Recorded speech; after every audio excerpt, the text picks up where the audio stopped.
Good morning, students. In previous part of video, we have studied about some adjustment related to various concepts. Today, we going to study about one more adjustment, that is manager commission. Manager commission जो होता है वो दो method से calculate किया जाता है. एक तो manager commission before charging his commission, यानी मैनेजर कमीशन कैलकुलेट करना है लेकिन प्रॉफिट पर कमीशन चार्ज करने से पहले वाले अमाउंट पर. तो सिंपल हम इसमें फॉर्मूला यूज करते हैं profit multiply by rate upon 100, यानी जो परसेंटेज का फॉर्मूला होता है वही. और एक होता है manager commission after charging his commission वाले मेथड से, यानी जिसमें हम उस प्रॉफिट पर कैलकुलेशन करेंगे जो कमीशन देने के बाद बचेगा. तो उस केस में हम प्रॉफिट जो दे रखा है वो मल्टीप्लाई बाय रेट और अपॉन 100 प्लस रेट वाला फॉर्मूला यूज करते हैं. तो देखिए इसका ट्रीटमेंट क्या होता है कि P&L अकाउंट में जो मैनेजर कमीशन निकाला जाता है, चाहे वो बिफोर चार्जिंग वाले मेथड से हो चाहे आफ्टर चार्जिंग वाले मेथड से हो, उसे हम डेबिट साइड में लिखते हैं और बैलेंस शीट में ये मैनेजर कमीशन लायबिलिटी साइड में लिखा जाता है. जैसे एग्जांपल लीजिए आप, नेट प्रॉफिट आपको क्वेश्चन में दे रखा है 22,000 का. हमें दोनों ही मेथड से निकालना है. इंटरेस्ट नहीं, commission manager commission 10% before charging his commission वाले मेथड से और 10% मैनेजर कमीशन आफ्टर चार्जिंग वाले मेथड से. तो देखिए सबसे पहले मैं बताता हूं बिफोर चार्जिंग वाले मेथड से आपका नेट प्रॉफिट निकल कर आ गया 22,000 नेट प्रॉफिट बिफोर कमीशन. इसी को आगे हम कैरी फॉरवर्ड करेंगे P&L में bye net profit before commission के नाम से 22,000 और इसका सिंपल परसेंटेज निकालेंगे बिफोर वाले मेथड में 22,000 का 10%. तो ये आएगा टू मैनेजर कमीशन के नाम से 2200 और इस 22,000 में से अगर हम इस 2200 को माइनस करेंगे तो 19,800 का नेट प्रॉफिट आ जाएगा. अगर हमें यही चीज आफ्टर चार्जिंग वाले मेथड से यूज करनी हो तो सेम देखिए to net profit before commission, इसे हम कैरी फॉरवर्ड करेंगे यहाँ पर by net profit before commission 22,000 और अब हम यहाँ पर 22,000 जो प्रॉफिट है उसका 10/110 करके 2,000 निकालेंगे और 22,000 में से अगर ये माइनस करेंगे तो 20,000 का नेट प्रॉफिट आ जाएगा. बैलेंस शीट में चाहे हम बिफोर चार्जिंग से निकाल रहे हो चाहे आफ्टर चार्जिंग से निकाल रहे हो, लायबिलिटी साइड में शो कराया जाता है, चाहे वो 2200 हो चाहे वो 2,000 रुपीज हो. तो चलिए स्टूडेंट्स अब इस कंसेप्ट के ऊपर जो बेस्ड इलस्ट्रेशन है उसे देखते हैं.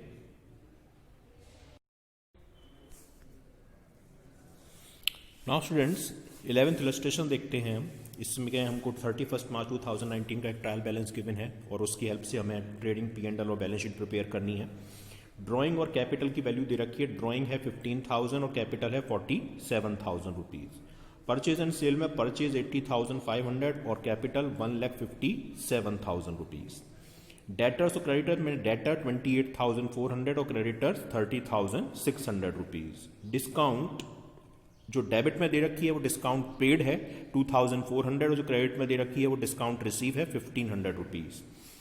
Opening stock 32,500 rupees. Wages 7,000 rupees और establishment charges 8,500 rupees. Rent 10,000, power 6,400, furniture 10,000, machinery 20,000, investment 10,000. Bank loan credit side में दे रखा है 15,000 और 10% है तो मतलब इस पर इंटरेस्ट आपको पे करनी है 10% के रेट से.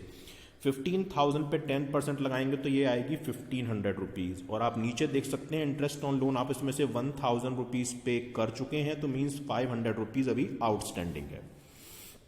डायरेक्ट एक्सपेंसेस क्लियर दे रखे हैं 4,500, ट्रेड एक्सपेंसेस 3,600, इंश्योरेंस 2,800 और कैश एट बैंक 8,500. कुछ एडजस्टमेंट है. क्लोजिंग स्टॉक 34,000 रुपीज का है. रेंट अभी 10 मंथ्स का ही पे किया गया है. वेजेस 1,500 आउटस्टैंडिंग है और सैलरी 2,000 आउटस्टैंडिंग है. तो देखिए कहीं भी क्वेश्चन में आपको सैलरी नहीं दे रखी है और सैलरी आउटस्टैंडिंग दे रखी है तो इसे आप P&L के डेबिट में लिख देंगे आउटस्टैंडिंग सैलरी के नाम से और अलग से बैलेंस शीट की लायबिलिटी साइड में शो करा देंगे. फर्नीचर और मशीनरी को 10% डेप्रिशिएट करना है. इंटरेस्ट एक्रूड है 8% इन्वेस्टमेंट पर. तो देखिए इन्वेस्टमेंट आपको क्वेश्चन में दे रखे हैं 10,000 रुपीज के, इसका 8% आप निकालेंगे तो 800 रुपीज एक्रूड आएगा. ये इनकम होती है तो P&L की क्रेडिट साइड में आएगी और बैलेंस शीट की असेट्स में. और मैनेजर को 10% कमीशन देना है नेट प्रॉफिट का पर बिफोर चार्जिंग कमीशन से. बिफोर मतलब सिंपल जो परसेंटेज आती है हमारी परसेंटेज वाला फॉर्मूला यूज करते हैं हम वो ही यहां पर यूज करेंगे. तो चलिए स्टूडेंट्स का हम बोर्ड प्रेजेंटेशन देखेंगे अब. Good morning students. In previous part of video we have studied about some adjustment related to the various concepts. Today we are going to solve a new adjustment, that is manager commission. वो मैंने आपको PPT slide में explain किया है कि किस तरीके से हम उसे सॉल्व करेंगे. चलिए स्टार्ट करते हैं. सबसे पहले लेते हैं स्टॉक. स्टॉक दे रखा है आपको 32,500 रुपीज का, तो हमने यहाँ लिख लिया टू ओपनिंग स्टॉक 32,500 रुपीज. इसके अलावा आपको क्वेश्चन में परचेज भी दे रखी है 80,500 रुपीज की, तो इसे भी हम यहाँ लिख देते हैं टू परचेज 80,500. क्वेश्चन में कहीं भी आपको रिटर्न गिवन नहीं है, तो रिटर्न को हमें एडजस्ट करना नहीं है. सेल दे रखी है 1,57,000, तो सेल को हम यहाँ लिख देते हैं बाय सेल्स 1,57,000. एडजस्टमेंट आप देख सकते हैं कि एक तो रेंट 10 मंथ का पे किया है, P&L में आएगा. वेजेस आउटस्टैंडिंग है 1,500, सैलरी 2,000, फर्नीचर और मशीनरी पे डेप्रिसिएशन है और इंटरेस्ट और इन्वेस्टमेंट एक्रूड है 8%. अब देखिए इसके अलावा वेजेस दे रखी है 7,000, तो वेजेस को आप यहां लिखेंगे टू वेजेस 7,000, और इसमें जो आउटस्टैंडिंग फिगर है वो आप 1,500 जो दे रखी है वो आप ऐड कर देंगे, तो ये 8,500 रुपीज हो जाएगी. अब वेजेस के अलावा आपको कोई पावर दे रखी है 6,400, ये भी डायरेक्ट एक्सपेंस होता है, तो पावर 6,400 रुपीज हम यहां लिख देंगे. पावर के अलावा आपको कोई दूसरा डायरेक्ट एक्सपेंसेस के नाम से अलग से एक आइटम दे रखा है 4,500, तो ये भी लिख दिया जाएगा टू डायरेक्ट एक्सपेंसेस 4,500 रुपीज. इसके अलावा कोई आइटम है नहीं. क्लोजिंग स्टॉक लिख लेते हैं. क्लोजिंग स्टॉक की वैल्यू 34,000 है, तो ये यहां लिख देंगे बाय क्लोजिंग स्टॉक 34,000 रुपीज. ठीक है, अब आप टोटल लगा दीजिए. टोटल लगाएंगे तो ये आएगा आपका 1,91,000. ये आप यहां लिखेंगे 1,91,000, और उसमें से ये सारे एक्सपेंसेस अगर आप माइनस करेंगे तो ये जो ग्रॉस प्रॉफिट है वो 58,600 रुपीज का आएगा. 58,600, तो ये हमारा हो जाएगा ग्रॉस प्रॉफिट. इसे आप यहां लिख देंगे बाय ग्रॉस प्रॉफिट के नेम से 58,600 रुपीज. अब हम आइटम लेते हैं. ड्रॉइंग कैपिटल में जाएगा, डेटर्स वहां जाएंगे. एसेट्स में डिस्काउंट आपको डेबिट में भी दे रखी है, क्रेडिट में भी दे रखी है. तो जो डेबिट में है वो डिस्काउंट पेड है, तो यहाँ पे लिख देंगे टू डिस्काउंट, और इसकी वैल्यू दे रखी है आपको 2,400, और क्रेडिट में जो दे रखा है वो आप यहाँ लिख देंगे बाय डिस्काउंट रिसीव है वो हमारी, और उसकी वैल्यू है 1,500, तो ये आप यहां लिख देंगे. नेक्स्ट आइटम है आपका एस्टेब्लिशमेंट चार्जेस. ये भी आपके डायरेक्ट एक्सपेंस होते हैं, तो एस्टेब्लिशमेंट चार्जेस के नाम से आपकी जो फिगर दे रखी है वो दे रखी है आपको 8,500, तो ये हम यहां लिख देंगे 8,500 रुपीज. रेंट 10 मंथ का पे किया है, तो देखिए 10,000 का रेंट है, 10 मंथ का पे किया है, मतलब 2 मंथ का देना बाकी है, तो 2/10 यानी 2,000 रुपीज पे करना बाकी है. तो आप यहां लिखेंगे रेंट 10,000 प्लस जो 2 महीने का आउटस्टैंडिंग बाकी है 2,000 को लिखने के बाद ऐड करके 12,000 रुपीज. पावर हो चुकी है. फर्नीचर पर डैप है 10% का, तो हम यहां पे लिख देंगे डैप ऑन फर्नीचर, और 10,000 का 10% 1,000. मशीन पर भी डैप है, तो डैप हमें मशीन पर भी लगानी है, और यहां रखिए 20,000 की मशीन है, तो इसका 10% 2,000 रुपीज हो जाएगा. अब इन्वेस्टमेंट है 10,000 के. क्वेश्चन कह रहा है कि इस पर 8% के रेट से हमको इंटरेस्ट मिलना बाकी है, एक्रूड है, तो 10,000 का 8% 800 रुपीज, और ये लिखेंगे हम क्रेडिट साइड में एक्रूड इंटरेस्ट ऑन इन्वेस्टमेंट के नाम से 800 रुपीज. 10,000 रुपीज का 8%. ठीक है. नेक्स्ट है 10% लोन. अब लोन है तो इस पर इंटरेस्ट भी पे करनी पड़ेगी. 10% बैंक लोन पर तो 1,500 होती है, 15,000 रुपीज लोन दे रखा है आपको 15,000 का, उसका 10% 1,500, और नीचे देखिए इंटरेस्ट ऑन लोन 1,000 आप पे कर चुके हैं, तो यानी टू इंटरेस्ट ऑन लोन के नाम से जो 1,000 पे किए हैं प्लस आउटस्टैंडिंग 500 रुपीज आपको 1,500 पे करनी है. 10% के रेट से। तो 1500 में 1000 पे कर चुके हैं, मींस 500 आउटस्टैंडिंग हो जाएगी। डायरेक्ट एक्सपेंस हो चुके हैं, ट्रेड एक्सपेंसेस 3600, ये भी आप यहां लिख दीजिए, टू ट्रेड एक्सपेंसेस 3600 रुपीज। अब इन्वेस्टमेंट असेट्स होती है, कैश एट बैंक भी असेट्स होती है, ठीक है। तो ये ऑलमोस्ट आपके सारे आइटम हो गए। अब देखिए वेजेस, सैलरी आपकी रह गई है एक, क्वेश्चन में आपको सैलरी दे रखी है रेंट, फर्नीचर, और क्वेश्चन में कहीं भी आपको सैलरी गिवन है नहीं। सैलरी क्योंकि आपको गिवन है नहीं, इसलिए अब आपको आउटस्टैंडिंग अमाउंट दे रखा है। ये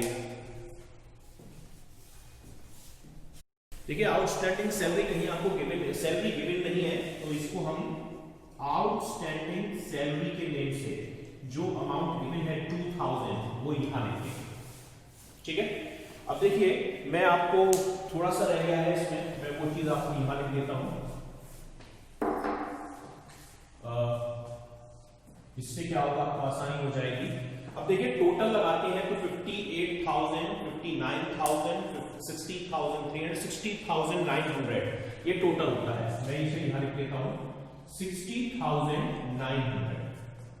अब 60,900 में से मैं ये सारे अगर एक्सपेंसेस माइनस करूंगा तो प्रॉफिट निकल कर आएगा 25,100। जिसे मैं यहां लिख दूंगा 25,100। ये क्या है, टू नेट प्रॉफिट, पर ये है बिफोर मैनेजर कमीशन, यानी मैनेजर कमीशन देने से पहले का प्रॉफिट।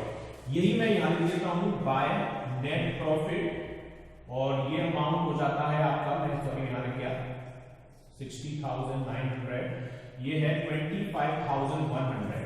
अब लास्ट एडजस्टमेंट में कह रहा है कि जितना हमारा प्रॉफिट है उसका 10%, तो 25,100 का 10% ये मैनेजर कमीशन हो जाएगा, क्योंकि इसने बिफोर चार्जिंग बोला है। तो 2,510 रुपीज। अगर यही आफ्टर चार्जिंग बोलता तो हम 25,100 का 10/110 करते, क्योंकि आफ्टर चार्जिंग में नीचे 100 प्लस रेट हो जाता है। क्योंकि ये बिफोर चार्जिंग बोला है तो सिंपल हमने यहां पर अपॉन 100 लिया है, तो इसलिए यहां पे हम कुछ करेंगे नहीं। अब आप टोटल लगाइए, ये हो रहा है 25,100, 25,100 में 2,510 रुपीज को अगर आप माइनस करेंगे तो 22,590, 22,590 ये हमारा एक्चुअल नेट प्रॉफिट हो जाएगा। अब हम बनाएंगे balance sheet, balance sheet as on, ठीक है। ये एसेट्स साइड और ये लायबिलिटी साइड हो रही है हमारी, तो इसे आप देख सकते हैं कि एसेट्स और लायबिलिटी साइड कैसे यहाँ पे होगी है। तो ये देखिए आपको शायद पहले दिखा नहीं होगा, मैं आपको बता देता हूँ कि मैंने जो ये टोटल लगाया, ये टोटल 60,900 रुपीज आया। 60,900 मैंने यहाँ रखा, उसमें से मैंने ये सारे एक्सपेंसेस माइनस किए, तो नेट प्रॉफिट आया 25,100, क्योंकि बिफोर चार्जिंग कमीशन कह रहा है तो 25,100 को यहाँ लिखकर इसी का 10% मैंने मैनेजर कमीशन निकाला, तो 2,510 रुपीज आया, और इसमें से ये मैंने माइनस किया, तो एक्चुअल प्रॉफिट 22,590 रुपीज। अब देखिए मैं एसेट्स का आइटम लेता हूं। एसेट्स में डेटर्स दे रखा है 28,400, ये असेट साइड में आएगा 28,400 रुपीज। कैपिटल दे रखी है 47,000, तो ये कैपिटल 47,000 प्लस इसमें मैं करूंगा नेट प्रॉफिट जो ये निकल कर आया है 22,590, तो ये हो जाएगा मेरा 69। और क्वेश्चन में हमें ड्राइंग भी दे रखी है, ड्राइंग क्वेश्चन में दे रखी है 15,000 रुपीज की, तो 15,000 आप इसमें से माइनस करेंगे तो 54,590 रुपीज, ये हमारी कैपिटल हो जाएगी। क्रेडिटर्स दे रखे हैं 30,600 के, लायबिलिटी साइड में लिखूंगा मैं 30,600 रुपीज। इसके अलावा आपको इस क्लोजिंग स्टॉक दे रखा है 34,000 का, तो क्लोजिंग स्टॉक असेट्स होता है, तो असेट्स में 34,000 रुपीज।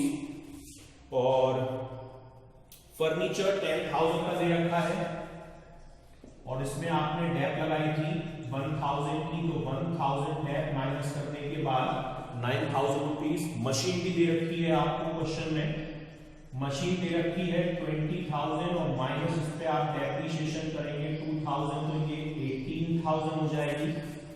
मशीन के बाद इन्वेस्टमेंट दे रखे हैं 10,000 के, तो इन्वेस्टमेंट आप लिखेंगे यहाँ पर 10,000 और इस पर एक्रूड इंटरेस्ट थी 800 जो आपने यहाँ पर निकाली थी 800 रुपीज ये लिखेंगे। लोन है 10% बैंक लोन और ये है आपका 15,000 रुपीज का और इस पर आउटस्टैंडिंग इंटरेस्ट ऑन लोन 500 जो हमने यहां पर एडजस्ट की थी ये लिखी जाएगी। और इंश्योरेंस में लिखना मैं भूल गया था, तो ये इंश्योरेंस इधर आएगा, ये सॉरी इसको लिखना भूल गया था। इंश्योरेंस की वैल्यू थी 2,800 रुपीज, इसके साथ आएगा। कैश एट बैंक 8,500 ये यहां लिखेंगे हम, कैश एट बैंक असेट्स में 8,500 रुपीज। और आउटस्टैंडिंग वेजेस है एक 1,500 रुपीज की, आउटस्टैंडिंग सैलरी है 2,000 रुपीज की और मैनेजर कमीशन जो निकाला था वो भी लायबिलिटी होती क्योंकि अभी पे नहीं किया है, तो मैनेजर कमीशन 2,510 रुपीज जो मैंने ये निकाला था। तो अब आप टोटल लगाएंगे, टोटल जो आएगा दोनों साइड का इक्वल आना चाहिए और आपको जो बुक में दे रखा है टोटल है एग्जैक्टली 1,08,700 रुपीज, 1,08,700। तो ये आपका क्वेश्चन है जिसमें मैनेजर कमीशन से निकाला, ये बिफोर चार्जिंग है। यही क्वेश्चन अगर ये आफ्टर चार्जिंग होता तो मैं इस 25,100 पे 10/110 करके निकालता। प्रोसेस बाकी की सारी सेम है। Thank you students.